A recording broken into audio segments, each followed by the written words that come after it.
I'm Matt Hodkinson, and on today's episode of the Consultancy Edge, I'm joined by James de Roche, founder of Lead Comet, a consultancy that helps expert service firms turn their work into trust-building proof that closes deals faster. James made the leap from high school English teacher to marketing and sales enablement expert, and his insights are razor sharp. We talked about how to create case studies that actually sell, why most proof assets fall flat, and how to capture measurable, client-approved results that build trust when you're not in the room. Let's dive in.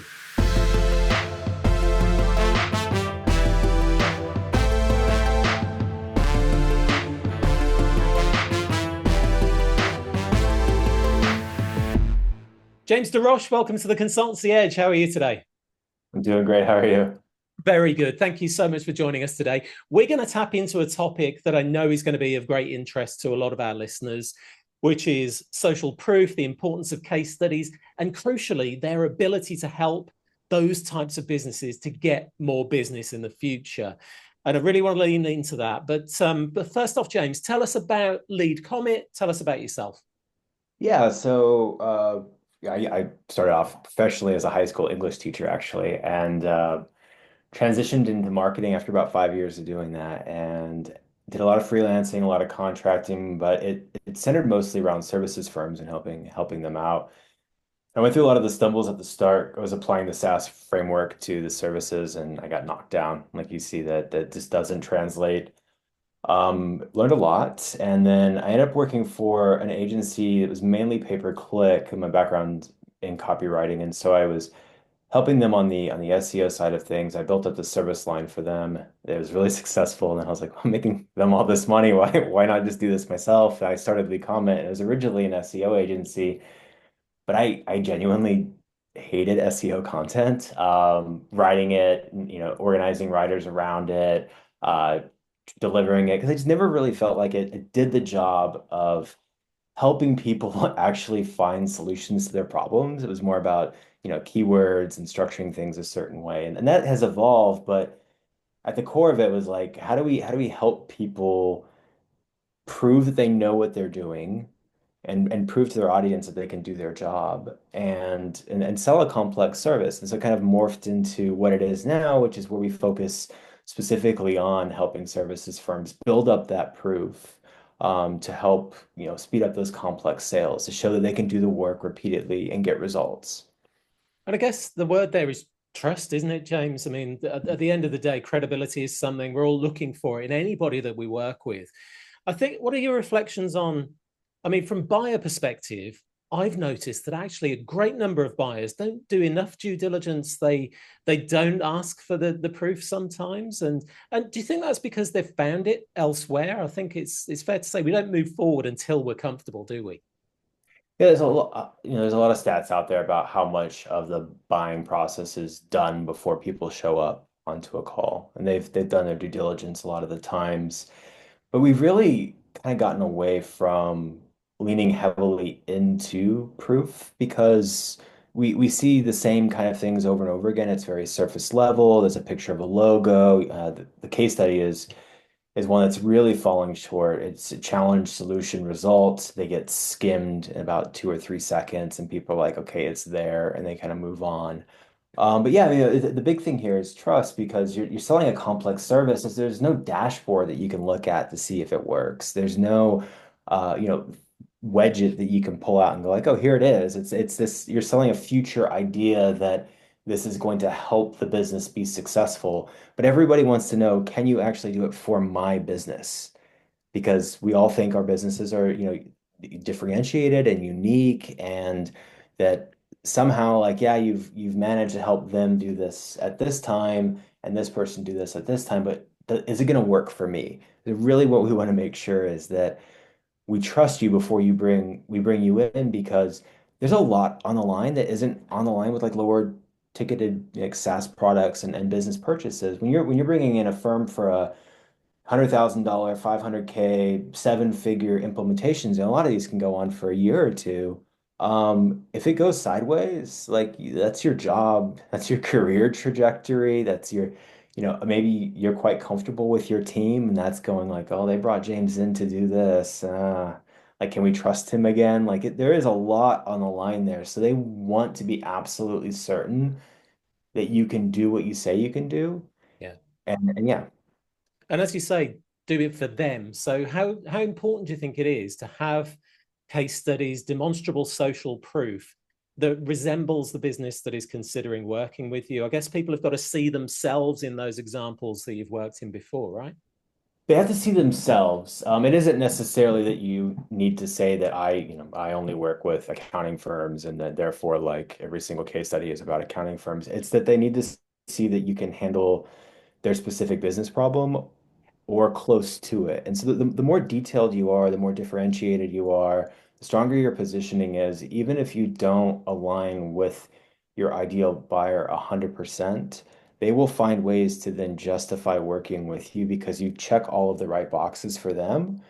And they can figure out, okay, well, if they did this for an agriculture firm, we're kind of close to that. We've got some complexities, whatever. Like we can probably bring them in and talk to them about there's going to be some differences, but I see they've done the work before. And I really like that they've laid out their process clearly, that they've gotten these results compared to what I've seen from other firms, which is more just like generic promises, if they have case studies, if they have proof at all.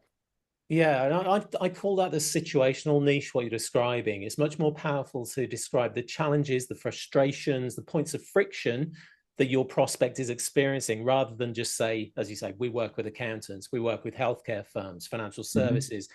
People can get that more of a sense. Yes, the social proof, does that solve those challenges too? Have you done it before? But also it shows I guess that connection, right, James, that we understand the situation, that we've been there before. There's that empathy piece as well, right? Yeah, and I think a lot of people kind of oversimplify. Like, the situation doesn't always have to be an industry. There are absolutely industry specifics where you can really excel, and if you have a team behind you that can, support that, we work with this type of business, more power to you. Like that, it's rare. What you find in a lot of services that they're more use case or situational in this sense, focused on solving that business problem, which is a lot easier to talk about and kind of transcends industry, goes across, multiple different vectors. And that's really important because if you ever talk to any kind of, CEO or salesperson, they're not going to turn away a business because they're in a different industry. But if they have a completely different problem, that's a different conversation, right? But they'll find a way to make it work for, healthcare and accounting and agriculture and whatever. They will apply it to those fields. Yeah, yeah, absolutely right. If I'm hungry, I'm not going to go seeking out a can of Coca-Cola, am I? I'm going to want Yeah. something a bit more filling. So, okay, I wanted to dive right into all of that social proof, the how to, the what makes up the good case study, and all of that good stuff. But before that, I just want to pick up on that, James, that transition in your own story, in your own journey. You said, of course, that you were an English teacher before, and you kind of skipped over this. You said I went into marketing. What was the catalyst for that? What made you think about going into marketing? I think it's what drives a lot of people into marketing, and that's, I mean, I'm a creative person. I do a lot of writing. I've been writing for almost 20 years at this point, which is kind of crazy to think of. And it was the first clear like step into that. Like, okay, this is where I can take the skills that I have and get the most reward from it. And I was helping students, and now I'm helping businesses. So that transition was there, but people also don't realize how much selling is involved when you're a teacher. I was teaching 14 and 15-year-olds about literature, and they would rather be playing Grand Theft Auto. So you're getting out in front of like the classroom every single day, and it benefits them, like trying to get them to understand the value, get them hooked in from the start, and then make sure that there's like a clear deliverable so that the focus is there, right? Because at the end of the lesson, they need to be able to have some kind of takeaway. Otherwise, they're like, what was the whole purpose of that last hour? So you have all those kind of skills, and it just really seamlessly transitioned into marketing. And then I realized that there's a lot more selling involved in marketing than people kind of lead on. There's a creative aspect for sure, but the core of it is, from how we look at it, is a sales enablement lens. Like, how does marketing collateral from proof to thought leadership help firms sell? Yeah. And I think you're right. I mean, Daniel Pink talks about this in his book, To Sell is Human. And that's his answer to anybody that pushes back and says, I'm not a salesperson. But we do negotiate every day of our lives. And he uses the example, in fact, of negotiating with children. We're always trying to win them over to our way of thinking. But often the children are the best negotiators, right? I'm sure that was the case in Yeah, your field. for Um, sure. so I want to, and I completely agree with that. I think sales now and the eventual outcomes, the revenue, the working with new clients, that all kind of starts with marketing and making that connection between the two. And I know that case studies, social proof, they're a huge part of that. So, James, what's the magic formula for the perfect case study? And if you just answer that right now in the next 30 seconds, that'd be great. Yeah. The magical formula is you need proof your buyers can use. At the end of the day, your case study is to help your buyer sell internally. So a lot of people write them as retrospects. They're these project recaps, and they're kind of like a PR piece for the current client. They'd be like, "Hey, like we're really proud of the work that we did with you." And I understand that there's that political aspect and relationship aspect that needs to be managed, but really the case study is an asset for future business, and it needs to be written for a future buyer. And a future buyer is going to be skeptical, they're going to be anxious, they're not going to understand the risk upfront. They're going to choose the cost, they're going to choose the status quo more often than not because it's easier. They might start pulling at this thread and then they're like, oh, wait a second, this is a big project. I'm not going to put my head on the chopping block here. We've got a lot of other initiatives going on right now. So thanks for your time. We'll revisit this in quarter one. So that the magic there behind it is if you're writing your case studies for your buyer with that kind of empathetic lens on what they need to do and how they can communicate your services internally, your expertise, your results, your case studies will be better. They will be more effective. A lot of the times, though, they're self-reflective. They're looking at, they're like what we did, and it's kind of like this project recap, and it's kind of all thrown together. Oftentimes, it's a word salad. Sections blend. It makes it really hard for a buyer to sell. And so what they do is if they're serious about you and they're looking at your case studies, they are reading and they're internalizing your previous work, and then they have got to tell their own version of your story internally, and now you've lost control of the narrative. Now they're forced to, create their own slide, their own deck, their own like little bit of a recap. They're forced to have these conversations, and they may miss what actually makes your firm successful. And so you have to be careful with how that story gets told. Because that story gets told when you're not in the room, classically, James, doesn't it? And that's where we sort of lose an element of control over the conversation. So practically speaking, I love that idea of flipping that script from being the retrospective to that future prospect in front of you. Practically, how do you do that? Is it just about flipping the tense or how you're telling the story? Is it about putting the context of the opportunity into that prior experience? How does it practically come together? Yeah, so practically, the way that it's important to look at how people currently construct case studies.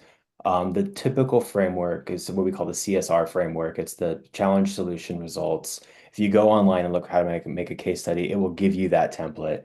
And then it is assigned as a marketing task, often to a junior marketer with no background in sales enablement and no background in understanding the project and how it all fits together. And so they're given, some assets. They might be given the proposal deck. They might be given a short summary of the SOW. And they might be, given some notes from the project lead. And they kind of put it all together. They fill in the gaps. There's not a lot of information that they can use, and then they fill it with marketing noise. So you get like a lot of like hundreds of words of client overview and background in the industry. It floods, it fills the gaps, right? And that's because the marketer, it's not their fault, like they're not on the project. So if you've got a project that's taken, 6 weeks, 6 months, 18 months, and you're asked to write about it, like you can't accurately explain the key points of that project by yourself. So you have to go back to the beginning and figure out like how do we get that information so that we can share it. And we found that an interview-driven approach works the best. So you are interviewing a delivery lead, somebody who's managed the project, who understands the project in totality. You don't want to get too narrow because if somebody's too in the weeds, they will get really technical, and you'll get a lot of responses like, "Oh, that's above my pay grade. Oh, we don't really deal with that," kind of a thing. You want to know how that project fits into the business, Yeah. and into the client's business, and so you have to interview that person. And then there's a set of questions that you ask, to uncover, like, the challenge, the obstacles, the results, the process. You're getting granular during that interview process that allows you to really understand the full project.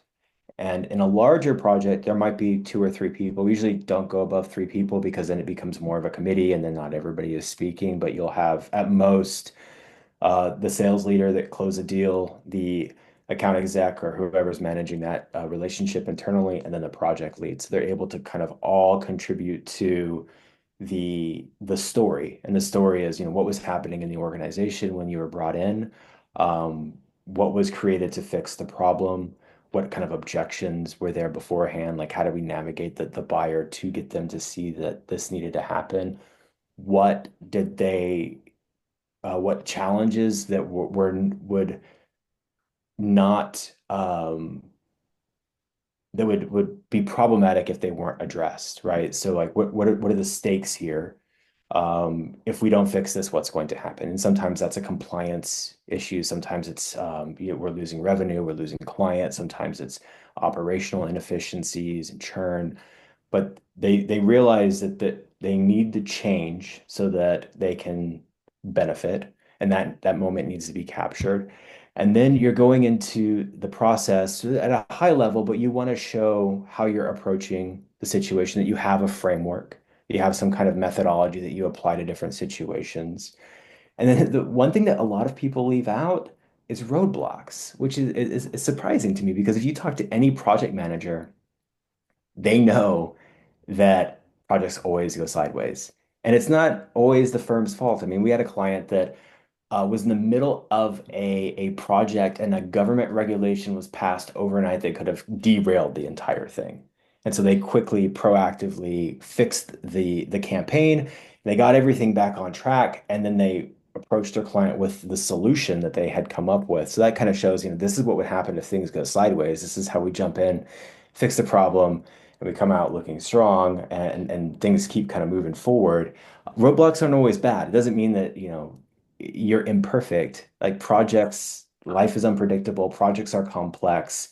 And by showing how you pivot and adjust to changes and obstacles, it gives the team insight into how you think. Yeah. And it also shows your cuts and bruises along the way. It shows that you've done the work. So you're building out those elements within the case study, from an interview-driven approach. And we use a specific framework for that. So it's not like named or anything, but it's the title always has to be curiosity inducing and connected to the results. So this is not like earlier today, it was like Ford case study. It's like, no, that's not good. That doesn't work, right? You've worked with Ford, but you know what? Every other business out there has had some major logo on their website. That's not enough to convince buyers to buy. So you have to have that powerful heading that draws people in and helps them understand that this case study is applicable to them, that's interesting to read, that there's some kind of outcome. Then a summary. A summary is very important because everybody wants to know, like, and, right? Like what? So what? So what? You're always answering that like, so what? So if you always picture your buyer going like, and, you've got to keep them interested. So the summary gives them context. And the big problem that I see with a lot of case studies is that marketers love storytelling, but it's misconstrued in the sense of like a novel or a movie where you're building up to the suspense. And so the entire case study builds up to like the big reveal at the end where it's like, and we saved them $3 million. And you're like, no, you lead with that. Put that at the start. Don't let people go like, okay, what was the big, they're not reading to like the very last sentence to figure out the impact you had on the business. They want that up in the front. So always a TLDR or a summary, two sentences, and that's it. And then we go into the challenge, and most case studies would go into a client overview. But if you think about this in terms of people's attention span, going back to the Ford case study today, it opened with 150 words on who Ford is. And like Ford's been around for like 100 years. People know who Ford is. We don't need to start off. Your buyer's attention is highest at the beginning, and it's dwindling. So you're always kind of fighting that loss of attention. And if you start with the challenge, that pulls them in. Okay, this is what the business was trying to overcome. And if it's relevant to me, I'll keep reading. If I find it interesting, I'll keep reading. If it's not, we're not a good fit. I'm going to move on. After that, solutions that's similar. But then you talk process, like how did we set that up? And then from there, roadblocks, and then you go into what's next. So you can, or sorry, results. So you talk about the specific outcomes, and then what's next. So you can show on the continuum, did this project lead to more work? Did it strengthen the relationship? Like what was the next step so people can see if we do this work with you, where could it possibly go next? And then the other aspect that we are always talking to businesses about is you need to have accompanying deli supporting assets with it. So like a one-sheeter and usually like a slide in your deck so that you can share it that way. A lot of people misconstrue the what the PDF is. I think it's just a copy paste version of the case study.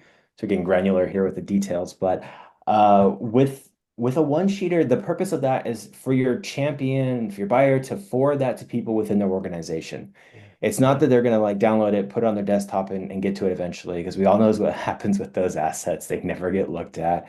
It's so that they can share it with the important people within their organization at a very high level that you guys have had these kind of results and have done this type of work before. It's like 200, 250 words max. Your CEO can glance at it and go, cool, thanks. Okay, they'll spend 10 seconds on it. But that's what it's for. It's not a copy paste 1,000 word document that's going to get shared throughout everybody in the organization. No buyer is going to send that because what it communicates is do the work for me. Like, here, read this. And then I'm not going to read this. Like, I've got other things to do as well. Give me the TLDR. So that's how you control the narrative. You have a detailed version that addresses all of the buyer's concerns. And it can speak to multiple buyers in this way because if you're, like, let's take a technical type of implementation. You've got a case study that goes through and checks all these boxes. You have your CIO or your CTO is going to be able to go in there and look at your process and be like, okay, that actually checks. That's similar to what I would do. We just don't have time or I don't have the skill set to do it, but that makes sense. Your CFO can look in there and see results. Your other executives or other stakeholders that are looking in there can see that the specific values that your firm provides and the expertise that they have. So there's a dynamic aspect of it, but then there's the accompanying short version, the TLDR that people can grab the information from that they need and then get back to the things that matter to them. And I guess that's what keeps you in the conversation when you're not in the room, as we speak about, keeps you top of mind. I do want to talk about because that multimedia sort of approach, James. I recognise you've got other assets you want to provide, but we're told, of course, and by the way, the whole CSR approach is something that we've bought into ourselves. I've seen so many clients do that, so it's that's great information. Just that there is another way that's more effective. And I wonder, the other thing that we've been told is that video or leading with video when it comes to case studies is the way to go as well. Is that what you see, or do you take a slightly different view? Yeah, I think one thing about teaching that taught me that stuck with me is that everybody processes information differently. Some people are audio, some people are visual, some people are kinesthetic.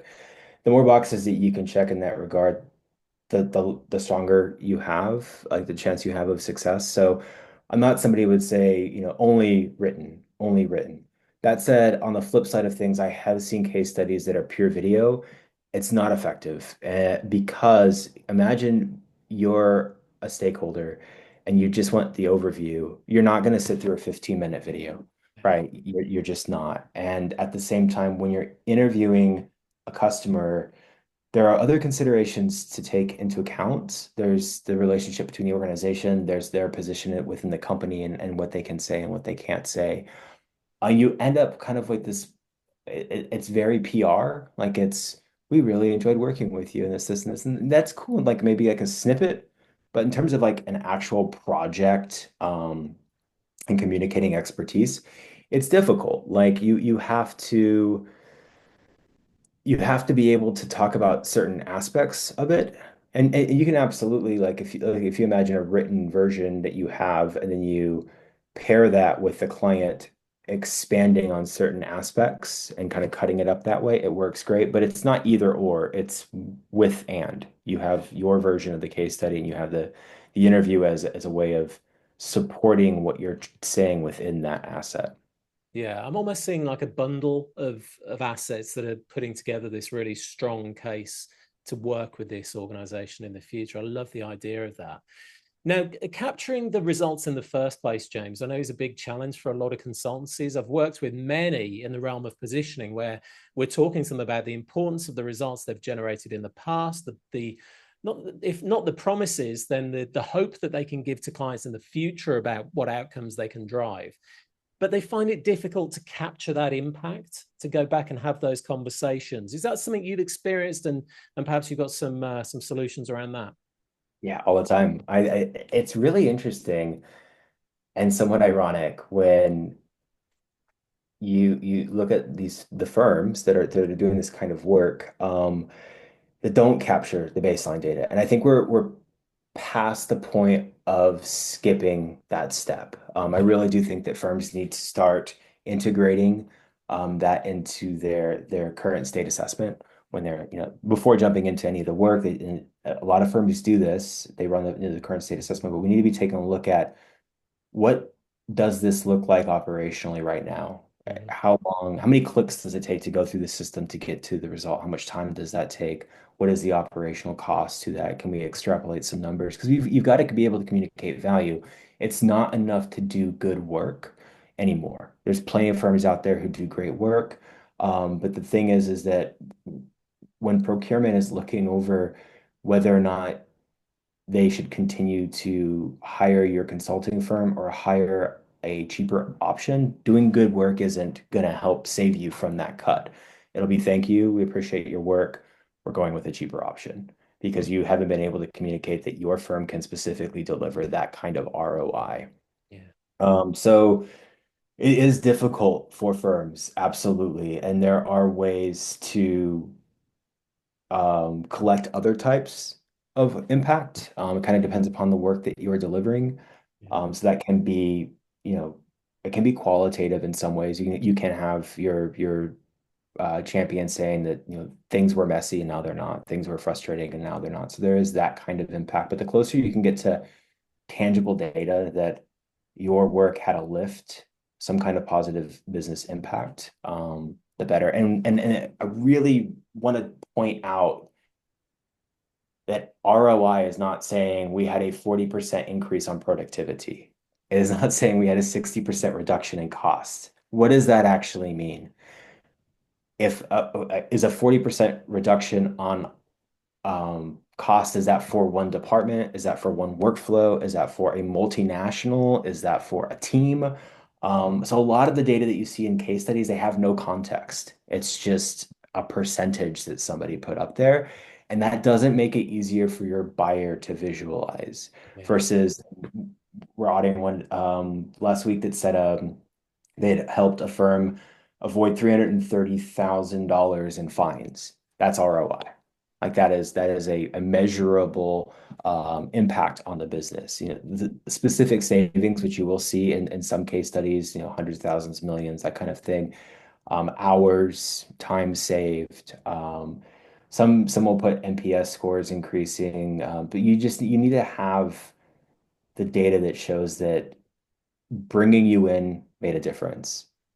And assuming that that context is there, James, because I completely agree with that. We've got to have something to either compare it against or put it in the context of that particular situation, that particular silo part of business. Assuming that's there, presumably those quantifiable results, the numbers. I mean, I talk about this in positioning as being a bit of a pattern interrupt to potential buyers. In the absence of a number, it's sometimes a bit too easy to scroll past those results, right?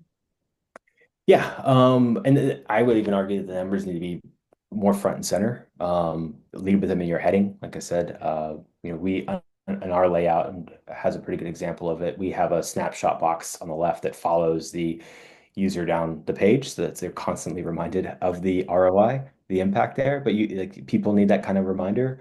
The numbers are a pattern interrupt. They just have to have context.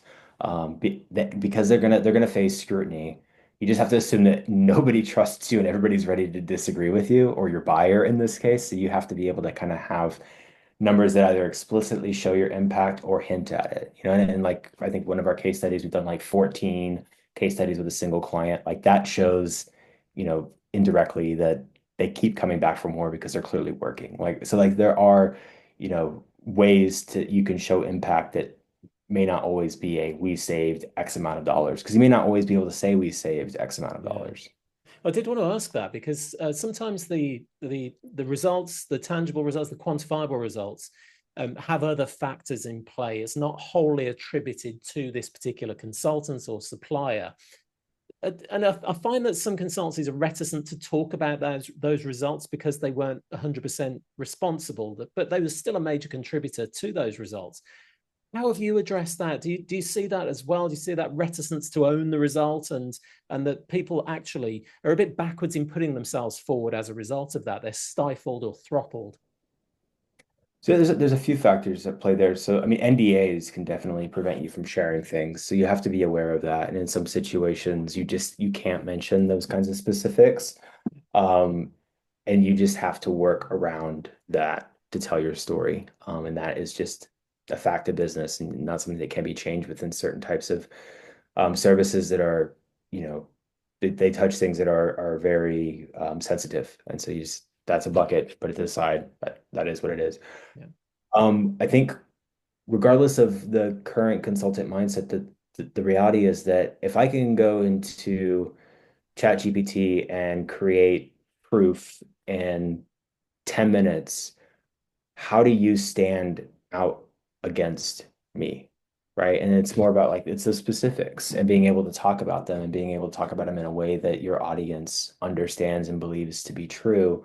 And so you have to have that data. You have to have that data when you've got, 20, 30, 40 consulting firms offering the same service like relatively locally and how do you stand out, right? Like how are you able to kind of differentiate yourself from all of that sameness that's going on? You've got to put that information in there. Yeah. And on the flip side of that, do you don't have to name names with this one. Do you ever see businesses claiming results that they absolutely didn't have a hand in? That the case studies, the numbers they're providing are just kind of plucked out of thin air a little bit? You see a lot of misdirection in case studies. I've seen quotes from studies and reports that show a lift like 85% increase in this, and then you read it and it's like from B2B survey or whatever underneath, and you're like, okay, you're just putting data to put data into a case study.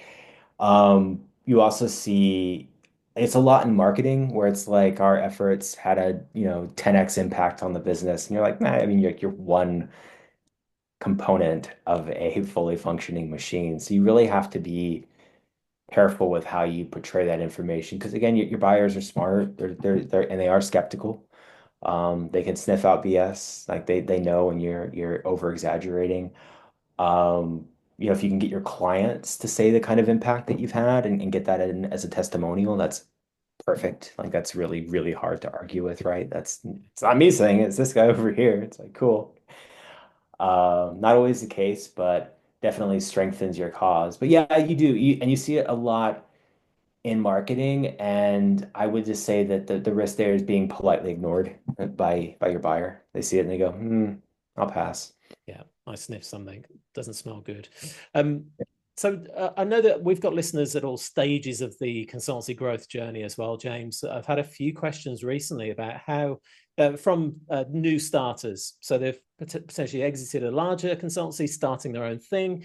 And of course, they're starting from scratch in the context of what it is that they're doing now. So they don't have any social proof. I've always taken the viewpoint that you can find social proof from elsewhere, research from the likes of Gartner, for example, Gallup. Would you advocate that kind of thing? Is there kind of third party social proof you can cite, statistics? How would you address that kind of cold start? I don't have social proof yet, but I want to earn the trust of our buyers. So reports to back up your pitch and reports to back up the need for your service, that makes total sense. I mean, it's something that we have in our pitch deck as well. Like we point to the trends in B2B, the lower attention spans, the more delayed decisions, the scrutiny from sellers. I mean, the percentage of the percentage of sellers who don't use any marketing collateral at all is quite high, alarmingly. Um, like that information kind of helps solidify your angle and solidify the need for your service, but it doesn't substitute proof that you can do the work. And that's just part of the challenge of building a business at the start, finding that one client that you can get the win with, building out it's called a minimal viable case study, but basically like uh, what can we put up there that shows we have proof? It may not be the preferred Lead Comet version of a case study, but like let's get to that paradigm and then build off of it. I mean, we will work with fully functioning consulting companies that are established and are still struggling to create proof assets, that they've got a referral-based business and they're doing project work, but a lot of it, when you break it down, is not actually strategic in value. It's kind of staff aug, a lot of it. And so you can't really say like, oh, we came in as a consulting partner. It's like, no, their IT team was booked and they hired you to do things that they then assigned you to do. It's a very different story. It's a very different business model. Yeah. So you have to kind of build towards the the projects that you want. And for starting firms, my advice would be to treat every new engagement like a potential case study. Yeah. Have it be something that you can share, that you can, sing from the mountaintops. Because you will get there, you will get that kind of project, and then it is easier to get the next one and easier to get the next one. Yeah. And one of the things I've advocated in a big way with some of our clients is to bake that measurement factor into your process, into your methodology, so that you're benchmarking or baselining at the beginning, and then you're measuring, later on in the process, see the before and after. But I love that. I think if you take that approach, you can't go wrong. James, we've come to that part of the interview where I ask you for your snog, marry, avoid. Now, a snog in this instance is, what's a quick win that you would advocate? This could be in the realms of case studies, social proof, could be in the realms of just, general business. But what is a quick win that you think you would advocate for our listeners? I would say revisit your last 1 to 3 case studies and just rewrite them for your buyer. Yeah. Yeah. Strip all the fluff, and if it helps, have the scrutiny and the attention span of an angsty 15-year-old that doesn't want to pay attention, because your buyers have a million things that they want to do. So, and hiring your firm is not in their normal bucket of priorities. It's something that's probably been tacked on. Rewrite them from the buyer's POV. You'll probably have a more stripped down version of it, but that's okay. It'll be succinct and likely a lot more powerful. Yeah, I think we're all inheriting that level of impatience day by day. A marry is something that you absolutely couldn't live without in business, James. What would you put for that? Interviews. My view on content and sales enablement radically shifted when we started doing interviews. Before I felt like I was playing a guessing game and I was trying to guess at 20 years of expertise. Our team was trying to guess at 20 years of expertise. When you interview, you realize that what you think is interesting isn't, and what is actually interesting is fascinating. And you really get to talk to people who are doing this work for 10, 15, 20 years. You see different sides of business. You as a person become, more aware. You've got your own crazy stories to tell, but it makes everything so much more impactful. Yeah, because in the absence of that, we're operating on assumptions, aren't we? And we know what Mm. happens when we assume. So yeah, absolutely love that. And the avoid, what would you ditch today to just make your consultancy run a little smoother in the future? Like if I would, yeah. So for consulting firms, I would say any content that's not based in expertise, specifically SEO content. It does not work for services. It is not about traffic to your site. A lot of consulting firms, you don't need 10,000 visits a month. You need a couple of really interested, relevant people who will work with you and who will sell you within their organization. But yeah, I think the SEO, that's that's not relevant here. We could dive into that because I know that the landscape has changed massively with the advent of AI, the number of zero-click results that are coming just, from Google, from chat, whatever it might be. But we'll digress for now. James, how can people find out more about you and about Lead Comet? Yeah, so our website's leadcometdigital.com, and I'm on LinkedIn at James Lee Comet. I post regularly, sharing what we're seeing in the space, what we're seeing with other consulting firms, and just trying to help people, help marketers get a better seat at the table by selling, basically, creating assets that sell and getting buy-in within the organization. Excellent. That's been so, so valuable. Thank you so much for joining us today, James de Roche. All right, thank you.